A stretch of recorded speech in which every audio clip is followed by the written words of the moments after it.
Previously on Follow the Leader. Anyway, today we're playing Spectres of Brocken by Aaron Lim. For those of you who are new to this game, here are the basics. Spectres of Brocken is a role-playing game about making friends and then years later going to war against them in giant mechs. You know, normal shit. Make up some young, naive, messy, trainee mech pilots. Find out who you are. Find out who you are to each other. Find out what you want in the world.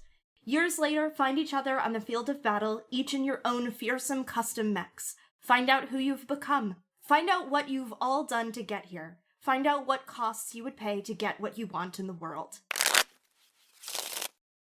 I will be playing. My pilot name is, and edit in sparkle noises over this. Miki Mori! Miki Mori's pronouns are she, they. Her look is intentionally cutesy, weaponized Mo. She has twin tails, of course, and they're a soft pink because that's her character color. She's like if Baby Metal embraced pinks and whites, and her makeup is always on point. She tries way too hard.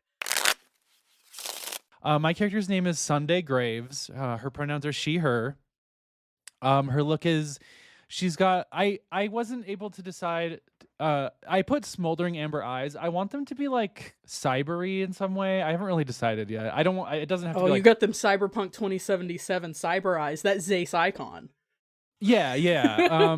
like computery iris type shit. Not like Molly Millions where I like spit cry, but like that kind of thing. Pallid skin, sunken cheeks, turquoise hair, baggy like / drapey clothing with bright colors, gaunt and high contrast makeup, and body tattoos. Kind of like also trying hard in the opposite way that Miki Mori is trying hard, like trying hard in to not look like I'm trying hard. Well, I'll be playing Delta Dunn. Pronouns are he, him. This is a try hard in a different direction. Delta has intense eyebrows. He has two-tone blonde and brown hair. Kind of blonde in the front, brown in the back. He's got a little bit of a mullet. He is pale and he sunburns easily, which I think is just a very funny trait for anyone to have. Because it's one I have.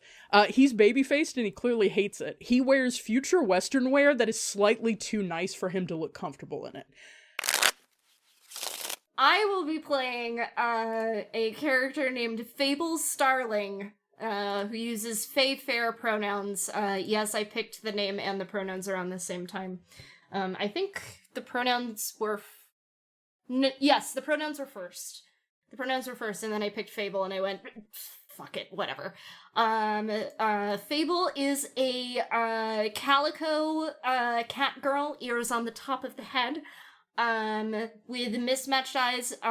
Faye has a notch in one ear from a training jam gone wrong.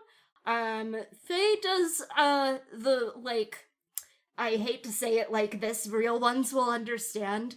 Faye does, like, the full Mako Trigg. How much future flannel does Faye wear? A lot. But also, So like, clashing. but also, like, the plastic t-shirt, and the neon nylon jacket. I will be portraying the one, the only, Precious Starling. Uses he, him pronouns. He is a dun-colored cat boy, with a slender frame, pink nose, and a pink undercut. As far as his fashion sense goes, it varies widely. I imagine, like, he's the kind of guy who does, like, the crop top with cut off shorts kind of vibe, but like not in a macho 80s, macho 80s heartthrob way, but in a twink way. We now return to your game already in progress.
Yeah, so actually we did just say that we were going to talk about the mechs, and then I completely barreled past it. So we can either talk about the mechs now, or we can have that be part of the first Academy scene. I love a reveal in camera. Yeah, that's good. Yeah, I think that'd be cool. I also want to see our characters react to each other's. I feel like is a fun thing to do. Agreed. I'm nodding. Why the fuck am I nodding? I've been podcasting for like 3 years. Because we're all on cams. We're always on cam, and yet still, my camera went out of focus, but it's okay. I'll be blurry. So the way scenes work is, I think it's like each of us take turns being a lead on a scene, right? Yeah, I think that's how that works. That sounds right to me. That sounds like playing a GM-less tabletop game where we can all take the lead. Yes. Damn, the TM. TM. Yeah, so after creating the setting and pilots and setting up the word bank, each scene involves a scene question that explores different aspects of the core themes and helps guide the interactions between pilots in the scene. And each scene has a lead player who's responsible for setting up and framing the scene.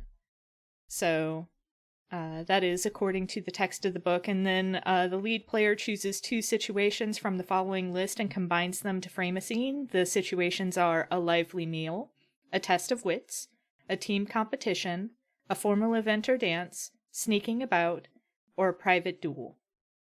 So, I mean, I know what I'm about, but don't let that stop you from electing a first player and choosing your own fate.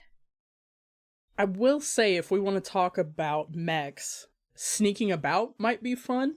Like, maybe we've known that the mechs have been in development, but we all want to see them kind of before we're actually supposed to see them.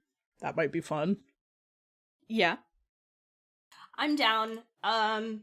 So maybe sneaking about and a team competition. Yeah. Or a test of wits. Something to kind of like gamify this, like maybe somebody's dared us to do this and we've got to figure out how to make it happen. I also like the idea of a team competition because it's like, well, my mech's going to be better than your mech. Like, you know what I mean? I like that. Have you seen the comic? I've seen it on Tumblr, but it's set in this young witches academy, and somebody's like, "Oh my god, when she summoned her familiar, it was a wolf with angel wings. Mine's gonna be a slug." Like, I feel like that's that kind of energy. Yes. It's like somebody's going, "Oh, theirs is gonna be so cool. Mine's gonna be a slug." Well, I'm a certified bottom, so I'm gonna need somebody here to take the lead. Wow. I'll take the lead on this. I kind of have an idea for it. That was in character. Yeah. Okay. Yeah. I don't love that. Yeah, I'm happy to take the lead if we want to do that. All right. Okay. Uno reverse. I take the lead and then I immediately say, what do y'all think the actual facility that we fight and work out of, and like what do we think that's like? Because my initial thought was like a compound, like a lot of like prefabricated steel buildings. The places where the public would face look nicer, but for the most part it's kind of industrial. What are y'all thinking about that? Yeah, I like that. I like that, but I would like to posit that the places where the mechs are kept, instead of being like a hangar bay or something like that, are more like gigantic stables. Okay. Yeah, that's actually what I was thinking. Like I said, I've got rodeo on the brain, but I'm also trying to bring in a little bit of that, like Jetfang Rumble has a lot of like biomechanical horror elements kind of in the background, and I don't want to like linger over that too much, but I also like the idea that it's like where we're trying to sneak into is like a huge hundreds of square feet steel pole barn looking structure. Oh, thousands. Yeah, because they've got to have tons of different, I feel like, environmental situations to tend to various types of of the various manifestations of the word bio in biomechanical. Yeah. So I think it's one of those things where it's like when you walk in, there's like a concrete floor, maybe there's some dirt, but there's also like, I don't know, like chemicals that somebody needs to come in and power wash off the floor and stuff that have spilled from various vats. As much as there are like stables, there's also like vats. There's also like you said, like almost like humidity enclosures. There's different things where the bio part of these mechs are being sculpted, cultured, raised, developed. But the more finished versions are in kind of a more tame area. I just need to know that there's the mech equivalent of a horseshoe station in the corner of this giant barn where you work on the feetsies of your mechs. Yeah, I think there's also like because this is biomechanical, I definitely think there's a fabrication element to this. It may be a separate building that's nearby, but it's like as far as armor, horseshoes, literal feet, literal additional arms or limbs or stuff, like there's almost a combination of like animal pens, but also factory floor, but also laboratory. I think it smells crazy in here for sure. But definitely. I think part of the challenge of us sneaking around is one, locating where the actual like finished mechs that we're gonna be finished for a certain value of that phrase. The actual mechs that we're looking for are gonna be, but also I bet there's a ton of staff at all hours, and like there are very delicate processes that are happening. I do feel like this is like half obstacle course, half sneaking mission, trying to find our Pokemon. How regulated do we think these biomechas are? Like, is part of the challenge of this that this is a regulated industry? Access to these things is controlled. I think so. I think it is especially out of conflict phase. Because they have to be able to justify to the public the continued development of them.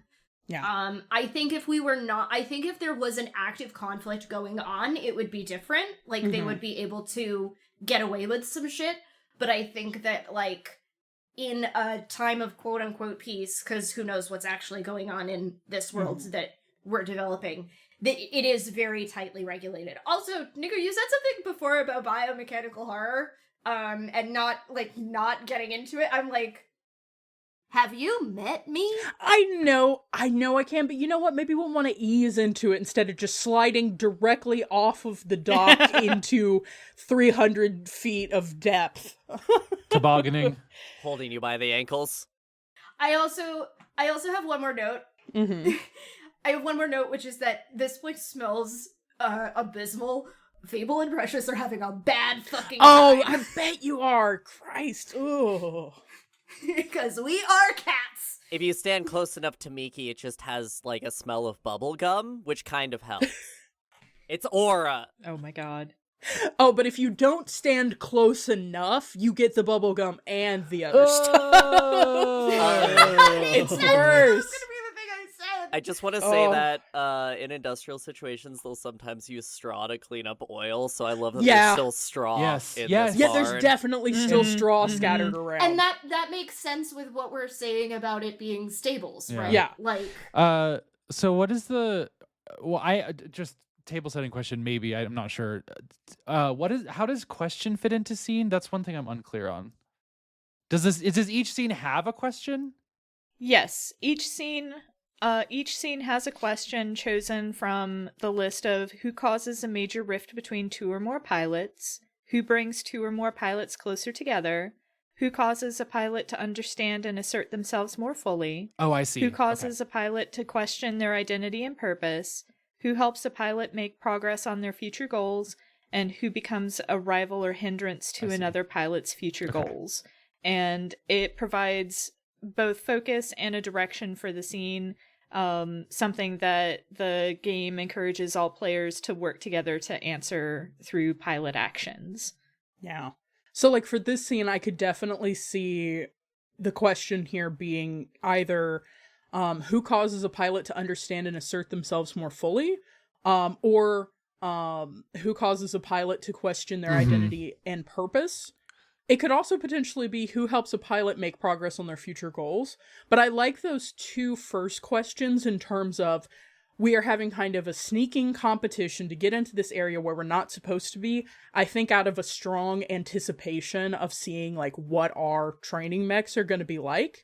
And this is a chance for us to both assert our identity, but also I imagine there's a little bit of a question about like, okay, I wanted this. Like, okay, so this is a good question for the group that is not a capital Q question. What do y'all think? How much input do y'all think the pilots actually have on what their final mech looks like? Do you think they get to express a preference? Do you think they get to design it? Do you think they're just given what they're given? Follow-up question, how much of the way the final mech looks is actually decided in the larval stage, and how much of it is growth and metamorphosis over time? I love pilot mech unity. I love that maybe at the larval stage, these all kind of look the same, and we've gotten them to this point through choices, and then as we go into the second phase, through time, they've, like, osmosis from our characters, more parts of our characters. I like that. I want there to be free, because if they all look the same, there are certain like concepts that bar off. You know, like if we're all a humanoid mech, like there are certain things that are going to be weird to get in. Do you know what I mean? But I like the friction there. Can I try to split the difference here? Maybe it's that they mostly look the same, but it's kind of in the eye of the beholder. Our pilots may look at these blobs to the untrained eye. Blobs. I keep picturing tardigrades for whatever reason. Yeah, they're goo. No, I'm kidding. They're all the Tang from the end of Evangelion. Anyway. Oh my god. That's LCL, you Philistine. Yeah. No, it's Tang. No, I like the idea that like maybe to an untrained eye they don't look that different, but like we are looking for something in these things, and it's like it could be projection, it could also be we have better training to pick out features that are nascent. That could be an interesting That actually approach to plays this. into something that I have been thinking for me in August, so that's fun. Okay. I like that a lot. Yeah. So I think the question we'll want to go with is what causes a pilot to question their identity and purpose? Okay. So I think that will frame the sneaking mission part. I also think Alice has died. No, I also think that will frame how we start talking about like what we envision for our little blob mech at this point. There she is. I'm here. Okay. So yeah, obviously this can involve as many pilots as possible. I think all of us are there and we're creeping around. Who do we think challenged us to this? Is there a hypothetical second Spectres of Brocken game happening with hypothetical people and they're kind of our adversaries at this point? Yeah. Or? I have to immediately say that it's a Top Gun situation. Like, we are little freaks over here, and there is just the like white guy, blonde hair, shaved sides, bomber jacket. We will never escape from Alice referencing this movie we've never seen. You don't even really need to listen. I've also never seen Top Gun. You don't even need to listen to OSG Pod. Just Alice saying, I think it's like Top Gun, and me and Brian both going, what? That's the vibe. I have to tell you, Yes. the only time I've seen Top Gun was in my German class in high school because it was my German teacher's favorite movie, so she bought it German dubbed, and that is how I watched That Top Gun. is immaculate. That's so That funny. is Oh my god, immaculate. that's the only way we No. can watch it, Brian. We gotta track it down. I was gonna suggest this might also be a cut for nobody, but like in Gunbuster where they literally sneak into the mech hangar and they tie their ribbons around the ladder to like prove that Yeah. they did it. That's the kind of Oh, I energy was like thinking of. that. Yeah. Maybe we're sneaking into either sticker, because I imagine Miki and possibly Precious or Fable have stickers that they have. Like sticker the stable of what mech they want, or carve your name. I imagine the text post that's like I'll carve our names into a tree because it's the most romantic way to show you I have a knife. That's a big energy for Delta. Delta's like, yeah, I'm gonna carve my name in here so that you know I have a knife. And you know that shit is like some pearl-handled fucking... Ugh, it's awful. Bought it God at a fucking space damn it. truck gas station. Can Yeah. I want to pitch that all of our characters were separately challenged by their individual friends, but maybe Precious and Sterling did it to each other. Yes. I Like the three, We did. like I feel like Yeah. we all run across each other because I love that trope. But I think maybe it's funny if like the rodeo We club, run into Precious and Fable and they're Yeah. already elbowing each other. yeah, they're already just like, yeah. Yeah, August, stop me if you think this is dumb. I think also it's funny if our mechs are also being like grown as twins. No, I love it. I was thinking maybe they is it meiosis or mitosis where the cell splits off like a Mhm. single cell I think it's splits off mitosis. from itself. Mitosis. Yeah, I they think it might be they mitosis. they mitosised. I love that. Yeah. Good. And I mean, I think yeah, I'm sorry, I got distracted by the menu that's on my floor apparently that I didn't realize was there. ADHD brain. Yeah, we can get into that in a second, but it's immediately obvious which ones are theirs because I think they're the only two that are together. The tanks are attached. No, or the stalls are attached. Mhm. Like there's like a doggy door between the two stalls. Yeah. Mm-hmm. Not to be too awful, but all I could think about is the two-headed calf poem. I'm just like, okay, well, there's twice as many stars. I was literally going to say they might still be conjoined. Yeah, that's super interesting. So yeah, do we think we just like skid into each other in the hallways and do the Spider-Man point? What are you doing here? Kind of energy. Yeah. Spider-Man pointing dot meme. Yeah. Yeah. Let's have everybody give some groundwork up until we all screech to each other as we come into a 4-intersection hallway, but 2 of us are coming from one of those intersections. I'll start off since I'm the lead player on this scene. So I think in a cinematic mode, the first thing you hear of Delta is the sound of wooden-heeled cowboy boots on concrete. The particular like click that they do, almost like a high heel, but a little more solid. And maybe probably a little bit of the leather squeak. And it's Delta looking, his brows that are intense are furrowed. He's looking very serious. He has his hat on and he has it pulled a little low over his eyes, which is how you know this is a sneaking mission for him. He's not wearing all of his gear, but he's wearing his blue jeans that probably go in a freezer instead of a washing machine. And, he is wearing, I think, a promotional t-shirt instead of a button-down formal Western shirt. And he has a mullet. He has that two-tone mullet. But I think it's looking a little bit in disarray because I think he was messaging with a friend when they were like, you don't even know what kind of mech you're gonna get, man. Like, you're probably gonna get the stupidest looking thing, and you're gonna be fighting your whole career to figure out how to make that thing look cool. And, you know, Delta was like, no, I'm not. I'm gonna go look at it. I know it's gonna look good. Like, I already know. Like, this is who I'm meant to be.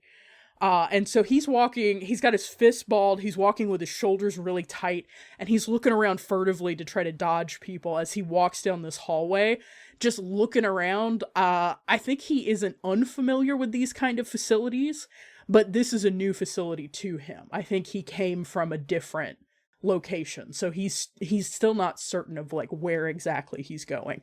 He's mostly, I think, following pipes, because he knows there are certain pipes that are going to feed to where the stalls are, but there's a lot of pipes in here, so it's not a precise science for him. I think Precious and Fable are probably, you know, I want to say we're literally like elbowing each other as we walk and just like kind of hiss whispering at each other. Precious's tail is just like lashing behind him, just like, you know, if we get caught and this is your fault, relax, we're not gonna get caught. And I think Fable keeps hitting him with Fairtail.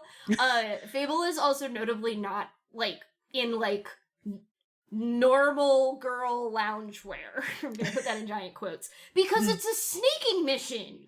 Like, I think that the two of us are probably following our noses, right? That makes sense. Relax, we're not gonna get caught. I've done this before. Trust me. The last time I trusted you, I got like 3 weeks of mess duty. You didn't trust me hard enough. If you just listened to me when I told you to run up and not fucking right, you wouldn't have gotten caught. Never mind the fact that Faye left him behind. Faye doesn't have to be the fastest, Faye just has to be faster than Fairbrother. You are getting left to the bear. I think in the middle of your arguing, I'm out. I think in the middle of your arguing, Sunday's flashlight just clicks on and like blinds them both, and she's like, "You're caught." Yowl. Oh, I love that energy. I'm not trying to imitate a cat right now. August, go get Little. Go get a little bit and squeeze them like a horn. It's at that moment that Miki runs around the corner, piece of toast in her mouth, Oh and my God. runs straight into probably Delta's back, just straight into Delta's back. And like her familiar, because of course she has a fucked up witch girl familiar, is like, "Watch out!" Oh God. No one else can see this familiar. There's fucking genreification happening here. This rocks. Yeah. I like that a magical girl anime literally just collided with the opening of like Walk Hard. You don't want none of this, do we? Delta pivots on his heel, which of course like makes a little noise. The cowboy boots. I gotta talk about the cowboy boots. He's got the black cowboy hat, the black felt cowboy hat with like the little conchos. He has black leather cowboy boots. They're not patent, they're not glossy, but they are very nicely finished, and they have the silver toe protector, and so he pivots on that toe and turns and is like, "What the hell do you think you're doing here? And what are you wearing? That's not exactly inconspicuous." It's just, and like Miki is like brushing the toast off of her, and like there's no crumbs. It's just like way too picturesque. It's like a cell animation moves off of her, and she like gets up, and she's in, we've got to admit it, it's Seifuku, right? She is, she just transferred in. She's a new transfer student.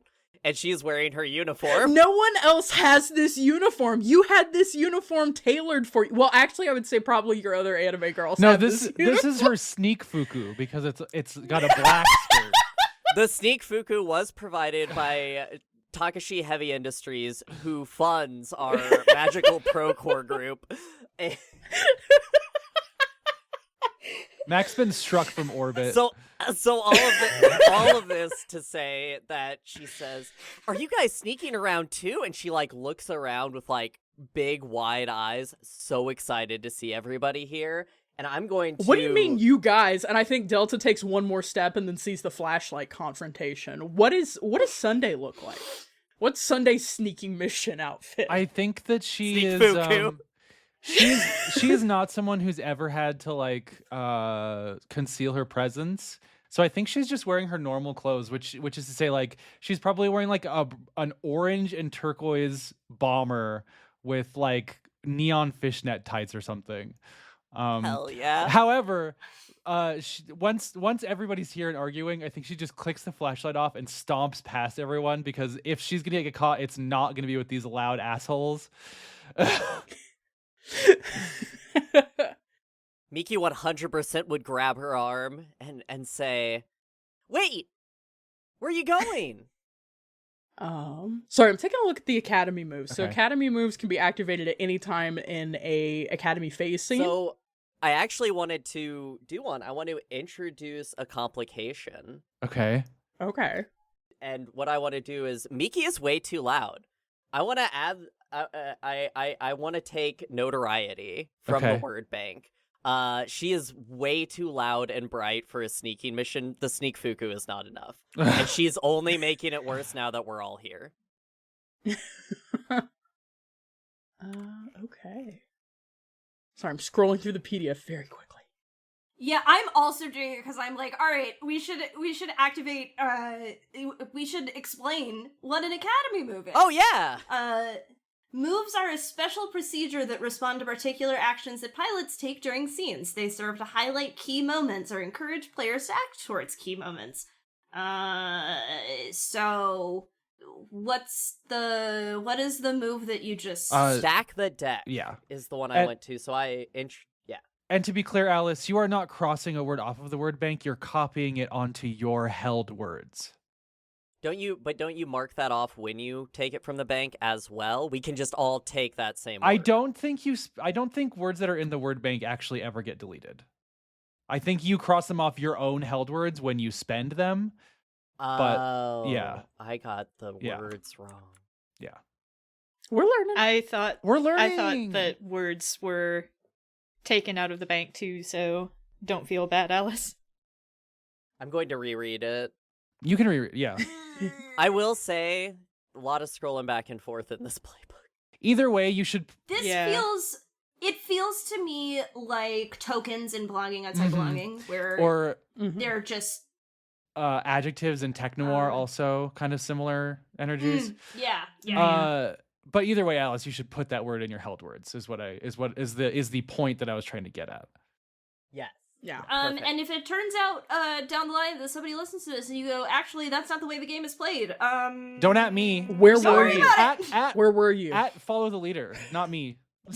Do not at OSG pod. So, top of using words. When you gain a word from the word bank as part of a move, strike it from the Okay. word bank and write it on your pilot sheet. Okay. Got it. I can't believe you took notoriety from all of When us. you add to the word, and then same for the ad, multiple pilots can have the same word, so feel free to reuse. So me taking this just means that somebody has finally used it, because we're trying to use all the words, but we Okay. can stack them. Okay, Yeah, good to know. okay. Okay. All right. So anyway, we introduced this complication where Miki's too loud. Mm-hmm. So moves are prompts that guide you and help you decide. I'm reading from activating moves that guide you and help you decide how your pilot should act in a situation. They act like mini goals to work towards in a scene. So I guess the idea here is that we need to get Miki less conspicuous. Yeah. She's I never think been the- less conspicuous in her life, to be fair.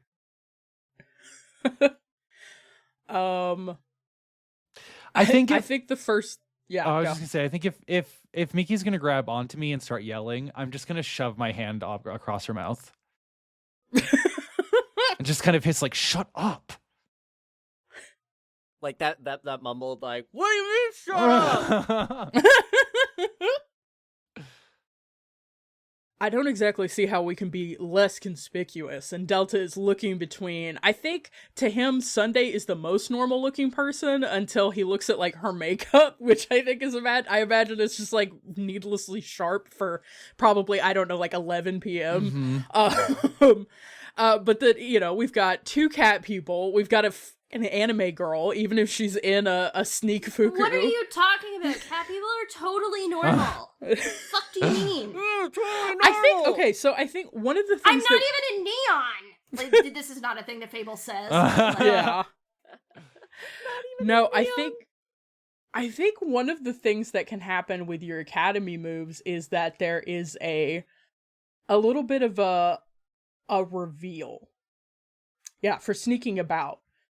I think it's why don't you trust blank? And I think something we learn about Delta, I don't think there are a lot of non-vanilla humanoid people around Delta. I think Delta is seeing the wider world now.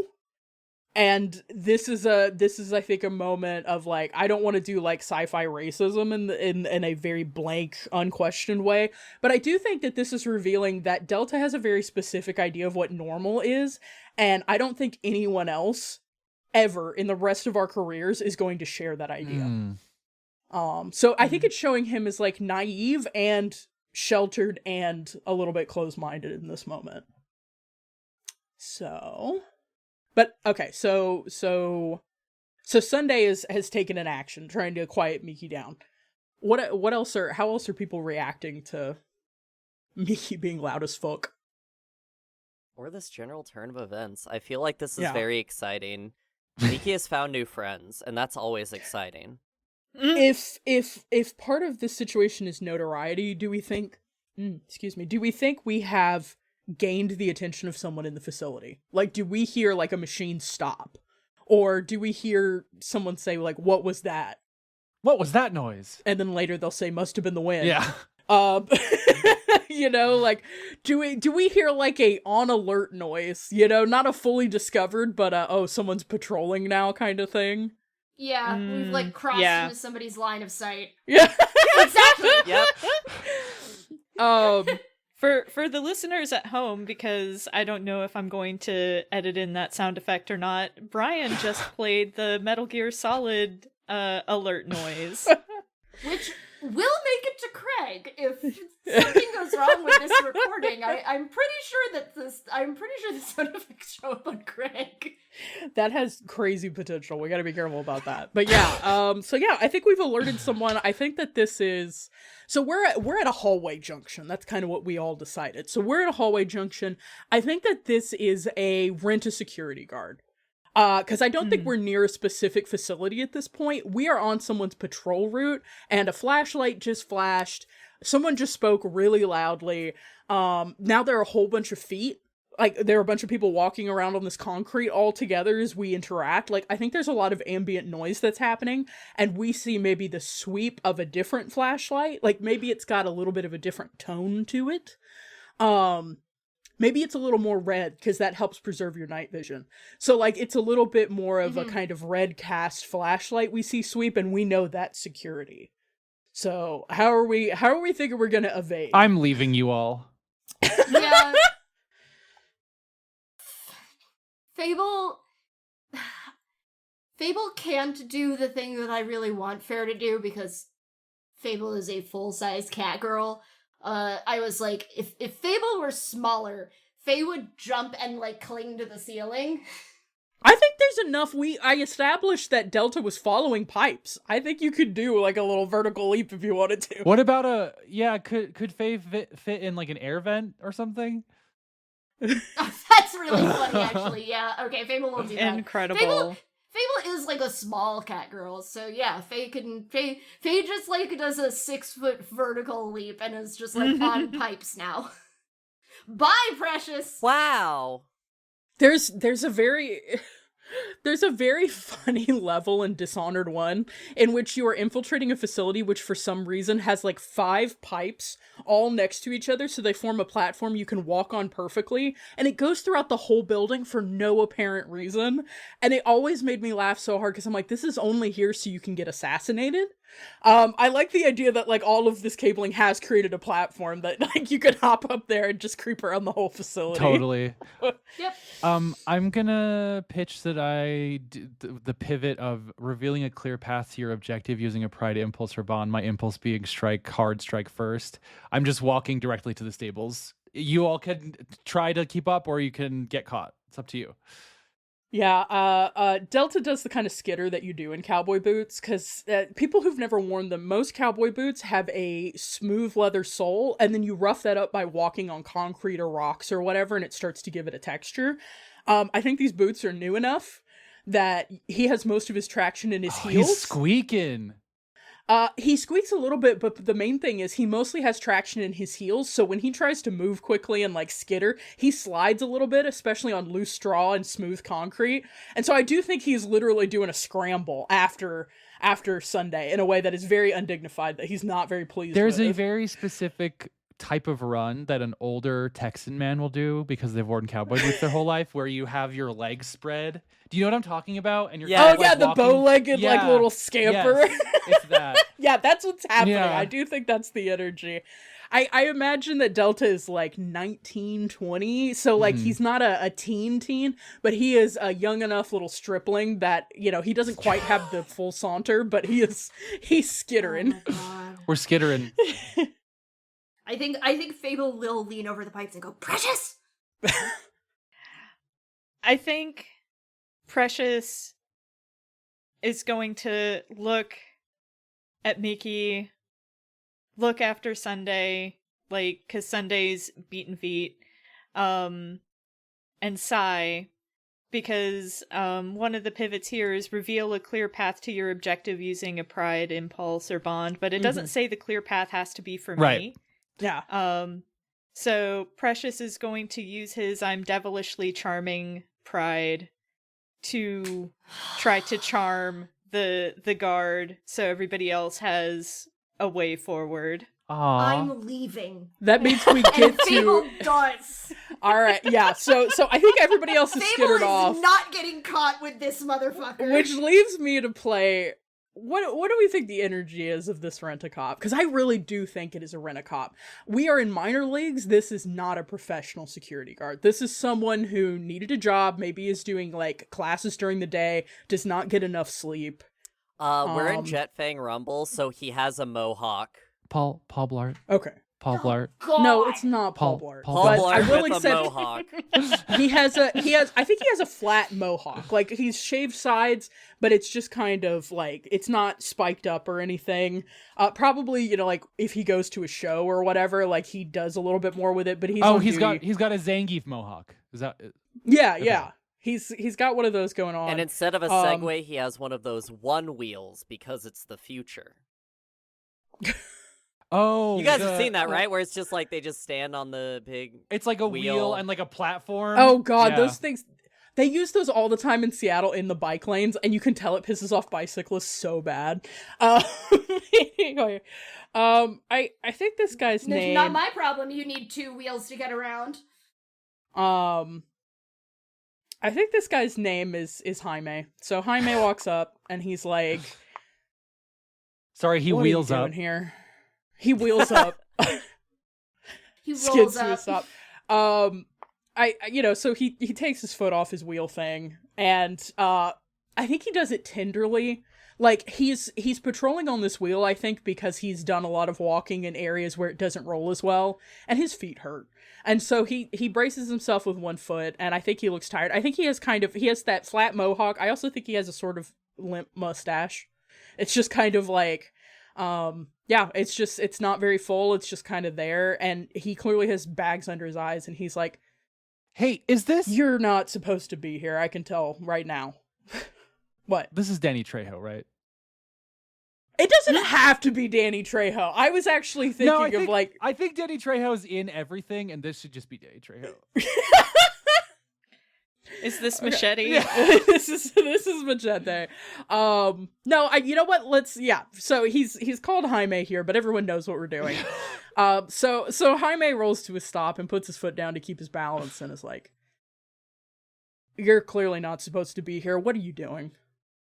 Listen, it's so exciting. The big day's coming up. I couldn't wait. And I know I'm not supposed to be here, but it's just, the big reveal day is so I couldn't wait. So, it would mean a lot if you could just, come back 10 minutes. I just want to have a peek at the larva, just You want to see? just to see. Oh, okay, you want to see the. And I think he looks down at like Catboy with like big. I imagine like big like Puss in Boots style, like real big sweet eyes, like all this. The Puss in Uh-huh. Boots look, yeah. And Danny Trejo, aka Jaime, is like, he's like,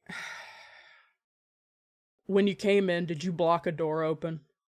No, sir, we locked it behind us. And then Precious is like, fuck. Okay, so you blocked the door open. I'm gonna assume it's the one. It's the one at the end of this hallway, which is gonna be the one by admissions. I'm gonna leave that blocked open for the next, and he checks his watch. He says, the next 45 minutes. It's not gonna be blocked open after that. Once you leave, you're gone. And don't come back. But make sure you only go to the staples, okay? They're doing volatile processing in Lab 3. The odor, the miasma, it's bad in there. You can't go in without PPE. You're not even listening to me. Go to the stable. And then he gets back on his wheel and just like slowly wheels off. These kids. I got to reach these keys. These kids. Oh. So, I do want to bring us back to the question we had at the beginning. Mhm. Because we should probably start thinking about the answer to that question. Yeah. Yes. I have a pitch, Which but go on. was, who causes a pilot to question their identity and purpose? So, that's something to be thinking about. Shall we look at our mechs though? Yeah. Yeah, I mean, I figure at this point, Danny Trejo wheels off. You have defeated Jaime. Congratulations, you've solved the Jaime puzzle. And you're able to proceed, and I think everyone can reconvene in the stables. And I do think that out of the facility, this place at least, I think there's a slim possibility that as part of a VIP package for this minor league thing, some people get behind the scenes tours. So there are areas of this facility that are a little bit more photogenic. Okay. And I think that this is one of them. There's definitely still like life support systems and like industrial equipment, but there's cleaner straw, there's cleaner concrete. The stable doors actually have a little bit of decoration on them. Like it's They have the ranch logo on each yeah, door. it's a little bit more nice horse stables as opposed to industrial feedlot pens. You know what I'm saying? I definitely think there are some facilities that look grimmer than this one, but we find ourselves maybe in a nicer part of this facility. Who comes into the hangar first? What are y'all looking at in terms of your larvae? Oh, I think it's gotta be Sunday, because Sunday was walking with a purpose, though I think probably Fable is like a close second because you're using the Dishonored vent route. Yeah, Fable, like, Sunday, like, thinks that she's finally alone, and then Fable just, like, drops next to her. Miki skids up from behind because she just chased after Sunday. So directionless. Yeah, I think Delta also skids up in a very similar way, because I think they are both wearing about the same height heels. Just his are on a boot and hers are on, like, a Mary Jane or whatever those are called. And you think they're like Healy Mary Janes because she kind of slides in, but it's just the anime effect. I love that you have an ambient special effects happening. She can do the anime heel slide even though she's wearing flats. It's because she's constantly producing Minovsky particles at a low rate. It's the Kira. So I think if Sunday gets there first, I think it's another one of those collision things where she's stopped to look at the log and like see, Sunday Graves is assigned to Sunday Graves' mech has been registered to this pen or whatever. And then that's when Fable drops down and like everybody else skids into the scene. You thought that you would have a moment of peace, and you do not. That's not what Faye says, but that's my commentary. But that is true. That is what's happening. It is what's happening. Our goal is to not give Sunday a minute of rest. So yeah, did we? I think we kind of agreed that these look to some degree generic, and we'll be able to flesh out more characteristic features in the second phase. But what are people thinking for their mechs? I think we should go in order of who arrives. So I think we should start with you. Okay. Tell us So- about your mech.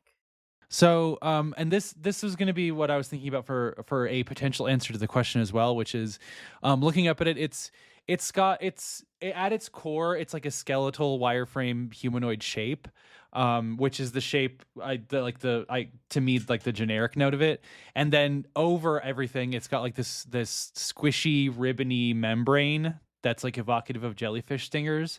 So it kind of looks like a skeleton wearing a big fuzzy robe if the fuzzy robe was tentacles. And I think like if she walks up to it and everybody else can see her face, like maybe in the glow of the whatever lights or whatever, she's like monumentally disappointed that it's not more unique than this. Oh yeah. Oh. Yeah. Oh, honey. Yeah. So that's what I was thinking. I like that. No, sorry. Keep going, Alice. No, that's it. I just wanted to say that I liked it. I wanted to give a vocal nod Mm-hmm. to the listeners. Saying the word nod. Nod, Nods. nod. I agree. I think that it'll be August and me both talking about ours because they're in adjoining pens, but I think that like it's like immediately obvious to anyone who's looking at them that these mechs are basically interchangeable. Even in their like larval state, it's like one of them might be right-handed and the other one might be left-handed, and it's a good thing we're both ambidextrous. And I think Fable is like tilting her head and her tail is kind of like, but her tail's not like lashing or anything. Like her tail's just kind of like chilling. It's hanging out. You know how cats' tails read their emotions. Like hers is, or she's just kind of like fine, and she's like, and I think when Precious comes up to Faye is like, so I didn't think they were serious about us being able to use each other's mechs until they were fully grown. But I think they might have been right. That sucks. Precious is just like, yeah, I mean, it's gonna smell like you if I come after you, come in after you. It's gonna be awful. I hate your deodorant. Mine's gonna get all influenced by you if you end up piloting it a whole bunch. Shit. Cue the rubbing the cheek on every surface to spread your cockpit pheromones. Cat style. Ugh. Yeah. Yeah. Exactly. I think we also years and years and years ago, when August and I first made these characters, we started talking about mechs for them. God knows why. But Cause you knew you got a flash of the future. I got a flash of the future. New type sound. It might have been because of Beam Saber, but don't quote me on that. But we did decide to name them after Elrond's twins from Lord of the Rings. So because I said we named the mechs, and August was like, yeah, but I don't know which one is which. And I was like, okay, they're interchangeable until we get older. And then we can decide. So it's like, one of them is labeled Eladon, and the other one is labeled Elrohir. And which one is going to be like ours in Act 2? I don't know. I really don't. But I think that we're nerdy enough to as in the twins are. We're like, this is one. Yeah, I like that this reveals something about them. Yeah, this is like one of the only things that we could agree on was that, like, well, obviously we're going to name our mechs after the twins from the fucking Silmarillion. Obviously. Well, yeah, duh, of course. Obviously. Also, I forgot to say my mech's name is Midnight Flamenco. I love Hell it. yeah. Phenomenal. Is this something where, like, maybe we have paint pens or whatever, and you're, like, writing that somewhere? You're like, I've already named it. It's got... Maybe that's the trial. Like, that's the thing that everybody does on campus. Oh, you have to write your name on it. Like, they all yeah. have generic Yeah. designations up until this point, and it's to get in there Mhm. with a chalk pen and write your name on it. Mm-hmm. It's kind of like a rite of passage. Yeah, I like that as an element. I think Miki looks at Delta and just like is like, wow, like just big, huge eyes, just like, oh, it's amazing, it's better than I could imagine. And she's like jumping around but quietly. And then she like reaches into her bag because she brought a whole bag, and pulls out like a handful of these markers because she really wanted to get into it. And she's like, "Do you need to borrow any colors?" Do you think Delta knew that this was the tradition? Or were they coming to chisel with their bone knife? I think Delta looks over and is holding a knife. And it's like, you're just using a marker? Really? They repaint this place like every 4 weeks. You're really just gonna use a marker? You should be careful with that knife. They're really sharp. I'm good with this knife. Are you? I'm good with this knife. And he tries to do a spin, and I think he cuts his finger. Because that's the kind of character that Delta is. The whole Miki does the healing thing with like the cutesiest bandage you've ever seen in your life. So yeah, I think what this sequence looks like is he's like, yeah, I know how to use my knife. And he starts to spin it, and he goes, oh shit. I mean, he's like, oh no, and takes out her handkerchief, cleans it up, gets it wrapped, and then she's like, I think you should use this, and gives him a marker. What color do you think that is? What vibe does Delta give off as a, let's say red marker? Yeah, he's a red marker. He's boy. a Red Ranger. He's a Red Ranger energy. Red Marker Boy sounds like a country song that would be about Delta Dunn. Oh my god. And so, my girl runs over to her mech and writes down her mech name, which is, the Nine-Tailed Fox. It's like Nine-Tailed Fox, but the 9 is Nyan, like cat. The Nine-Tailed Fox. Problematic, Oh, honestly. boy. Problematic Mech as fave. fuck. Can you cut out that dead air after I said that? No, leave it in full pregnancy of the pause. At full term of the pause. Nyan, nyan. So I do think so. Delta approaches kind of the stable, and he's looking at his, and I think like they all have a sort of generic look, but some of them clearly have like nascent traits. And I think the thing about his, it's like a humanoid wireframe. It has kind of gel muscle, but it's already kind of hunched in the shoulders. This thing is going to be a heavy hitter. It's already got kind of more muscle definition in the shoulders, and I think this is probably a preference that Delta expressed. There's definitely some insecure masculinity in this. Mm-hmm. In that, like, I want it to be imposing. And so what that's manifested in is it has this, like, hunch to the shoulders. It's kind of goon-coded in that way. Or I'm sorry, we don't use that word anymore. It's galoot-coded It's galoot. in that way. Wait, No. lug? It's lug-coded, it's serving hunk. Yeah.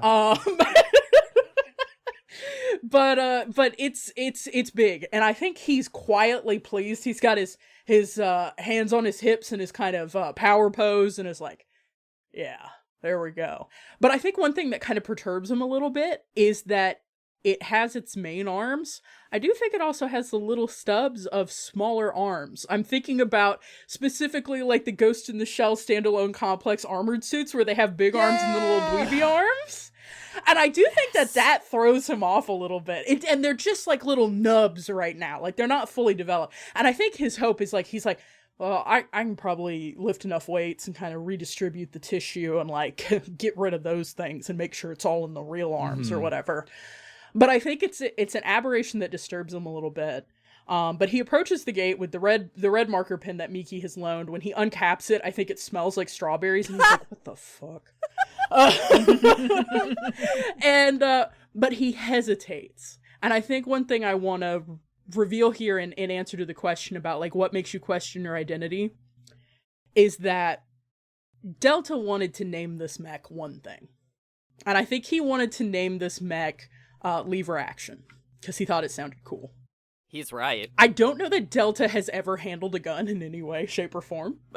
I just really don't. I definitely think he's of the generation post that initial conflict that necessitated the biomechs, who is like in a peacetime generation that like, in Godzilla -1, the young guy who's like, man, I never got to go to war, and everyone else is like, dude, shut the fuck up, you did not want to go to war. I think that's some of the energy here.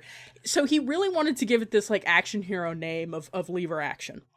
But his mother, with a huge blonde updo, with an aura of Aquanet, had sat him down and was like, this is a brand that will follow you forever. You need to seriously think about this, Delta.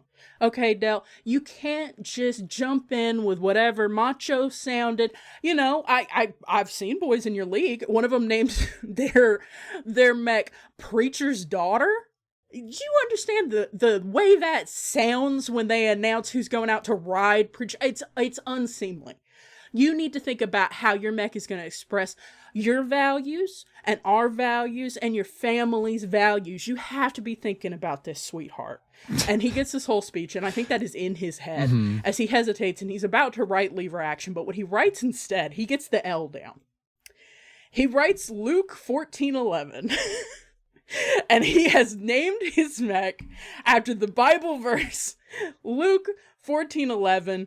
For all those who exalt themselves will be humbled, and those who humble themselves will be exalted. Holy fucking shit. Yeah! Incredible. I'm Goddamn. pulling from that kind of heel-face dynamic. Mm-hmm. This is the kind of false humility stupid shit that someone who drives a Ford F-250 says to you. Or has on a bumper sticker on the back of their Ford. They think of themselves as humble, but they clearly want to be exalted. The meaning of the verse is lost on those people, but it sounds good because it sounds like you're being humble. And that is what his family did. Oh my god. I'm going to use an academy move here. Yes. I'm going to use raise your flag. When another player's actions in a scene excites you about its possible implications, add to the word bank. Oh, yeah. Can I use this? There's a part of me that is like, I kind of want to use this twice. The word that I want to add is, I think, and I may end up tweaking this later because I may end up finding a different synonym that works better. The one I want to add is malleability. Okay.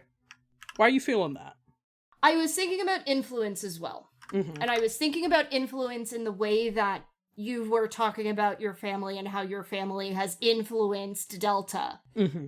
And the way that we were talking about how in the growth stage of the mech, we influence the mechs. And I think that malleability gets closer into that in terms of it being like the thing that is being actioned upon as opposed to the act of being influenced. Does that make sense? And Yeah, also I like influence, I think if you put influence, and we can still put influence in, I'm fine with that. Influence, I think, also hits notoriety a little too much. Like, or it can hit notoriety too much, and I'm a little leery of having a word that is too close to notoriety, even though that's not what I mean. I think that malleability feels better for me. Totally. Yeah, no, I like that. I think that expresses well the situation that Delta's in here. I'd like to also do an academy move, which is show my face. I think like everyone is just kind of like looking at their mechs and having their like little conversations about it.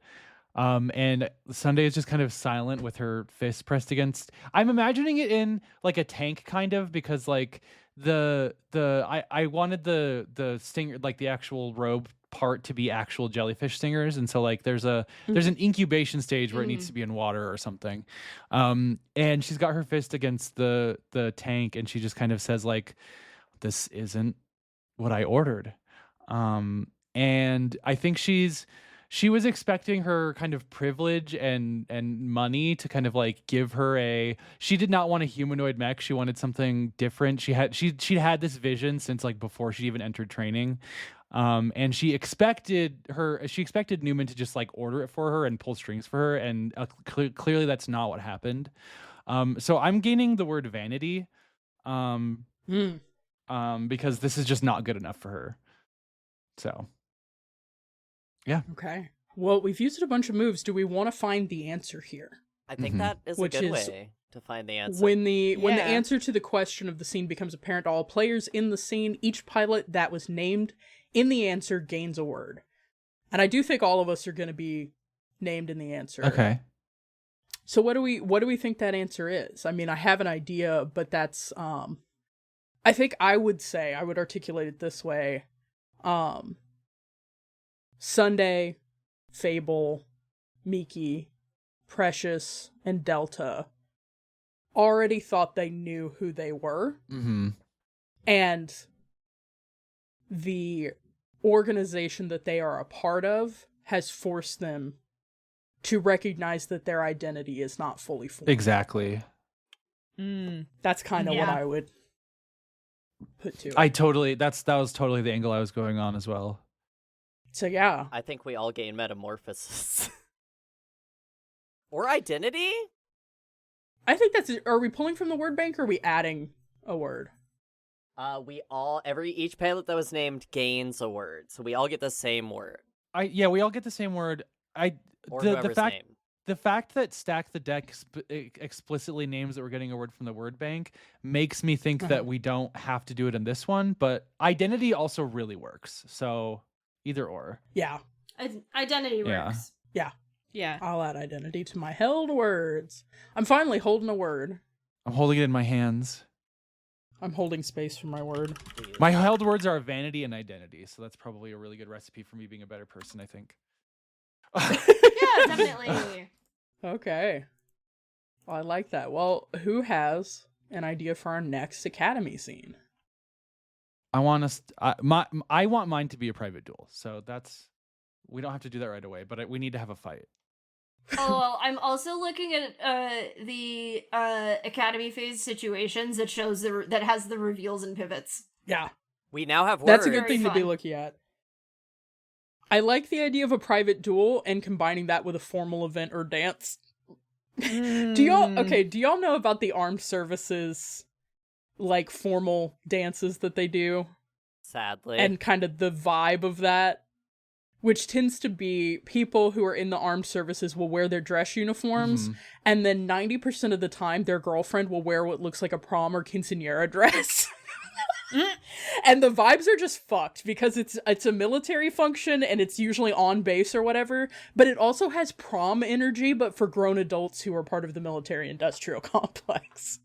I would be interested in bringing in some of that flavor to any kind of formal event or dance. Let me pitch a kind of a combination of both, which is we're trying to get scouted, right? And I think this is like, I think we have to have some of the first sparring. Oh, yeah, you know? I think Mm. maybe we've time skipped to when our mechs are a little more fully formed and we're sparring actively. Like the formal event I is like that there are idea. scouts coming in today. They're going to be watching gym class. Oh, this is like the Hunger Games where they're like eating on the balcony and Yeah. she has to like shoot the apple to make them pay attention to her. Yes. Is that the Mhm. energy? Yeah. But like baseball. So, you know. Oh my god. Who's leading this one? It sounds Alice. It sounds like it was your kind of idea. Okay. So, we've been at this, the gang has been at the I want to pitch that this place is just called The Farm. I just love that, calling places like this The Farm. And I think we've been at this for a while. So, it's kind of a structured training camp, so we're in the mechs pretty quick, but it's about learning them and you know, a lot of the groundwork stuff. And only recently have we started actually taking them out onto the... I imagine this being like a dressage course, but for mechs. So have any of you played Call of Duty Modern Warfare?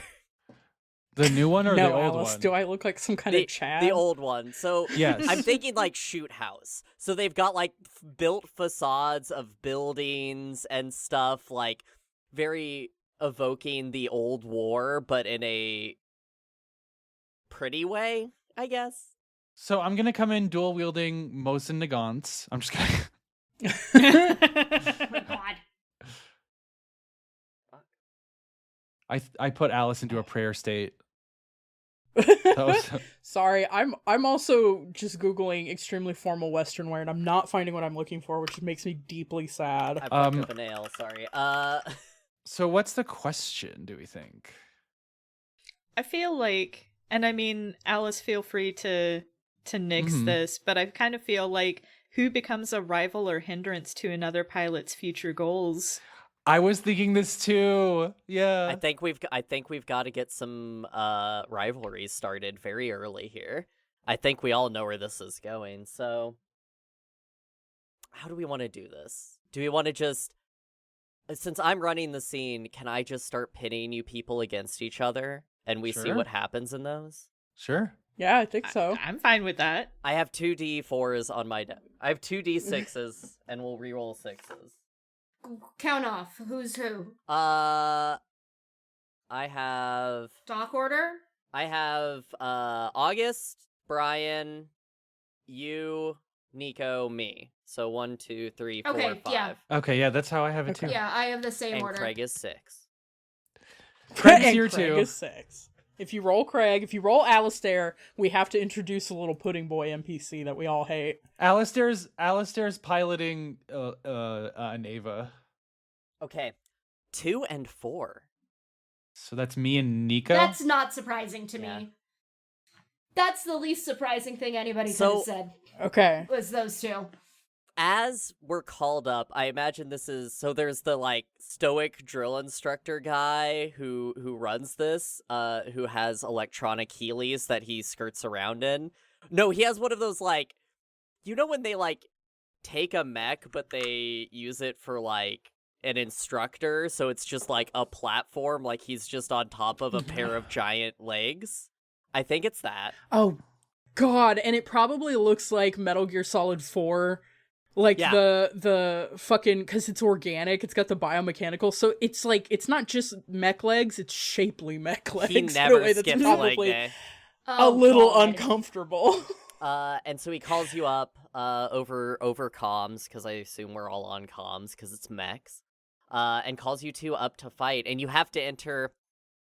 It's got to be an octagon. I'm so sorry. The shape of the standardized arena for these, I want to say, is an octagon. Does anybody have a different shape? No, I like Well, Octagon. I like it. No, No. that's Butthole. fine with me. Some MMA bullshit, right? You can make it out of cattle panels. Yeah. And it's it has like the clear cage with like hyper resistant nanopolymer tech, so we can all see, but nothing can fling out because Mhm. safety's important.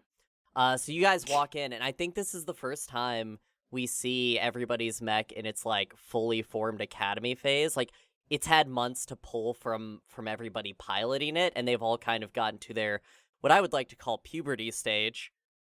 Oh no, all of our mechs kind of smell bad. It smell. I know it smell crazy. My in mech's there, it does growing not hair in stop. weird places. That only happens if you masturbate. Don't do that.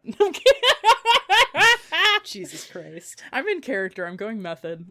So this is Delta and Fable. Sorry, I was trying to remember the order. No, it was Delta and Sunday, Yeah. right? Oh, okay, yeah. Sunday, Okay, okay. Sunday and So That's why I was like, this is the least surprising thing. yeah. Okay, item 1, fit check. Delta is wearing a heavily embroidered Western style blazer. A horrific bolo tie. I did not have time to find a truly horrific bolo tie. And Wrangler jeans that have been ironed so they have a crease. And again, the whole look is deeply uncomfortable, but it's allegedly a formal event. Brian is Okay, like, that's a really nice looking blazer. I don't know what the it's fuck a you're really talking good about. blazer. I do think that there's some nascent fashion here, but he isn't dressing himself in a very obvious way. Oh, yeah, okay. I see. Yeah. It's a very peacocking thing. I do feel like it's part of bringing that personal brand, the wrestling vibe Yeah. to this. I think I'm wearing just a very basic training plug suit type, like tight fitting thing.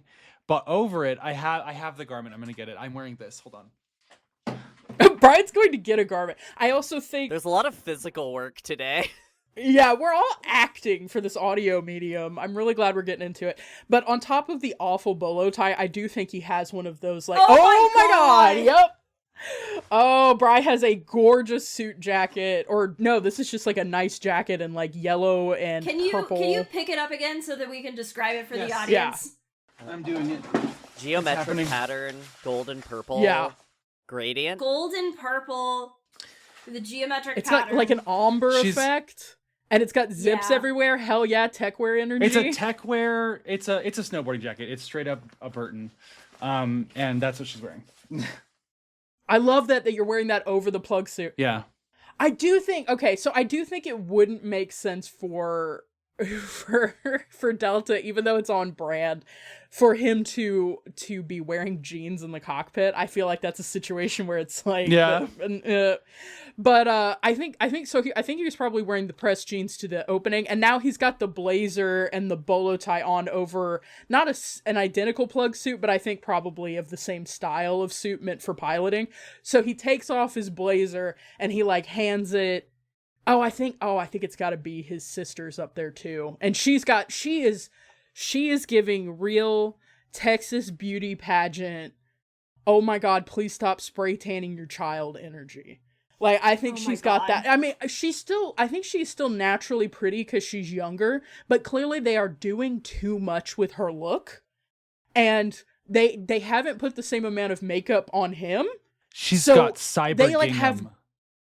They look different colors. Like, they don't even really look related because she's got too much makeup and spray tanning going on. And then he's, they didn't do any makeup She's to got him. the foundation that you got to put on your neck too. Otherwise, you look like a Yeah, clown. yeah. Like, if she didn't blend it, her face and her neck would be a different color in kind of a really kind of white trash way. But she's up there, she's waving, she's doing like the pageant wave, and her whole role seems to be, the whole reason their parents have put her up there seems to be, because I imagine there's like a gantry as we're getting into our mechs, because they're getting a little bit bigger than person-sized, because we're able to get into them now.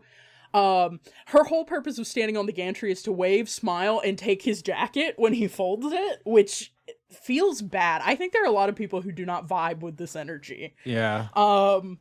But yeah, and I think he's also aware of it. I think Delta looks a little uncomfortable. I think he's got his kind of grim, knitted brow, I'm serious about my sport energy, but he looks a little awkward about this pageantry that they're doing.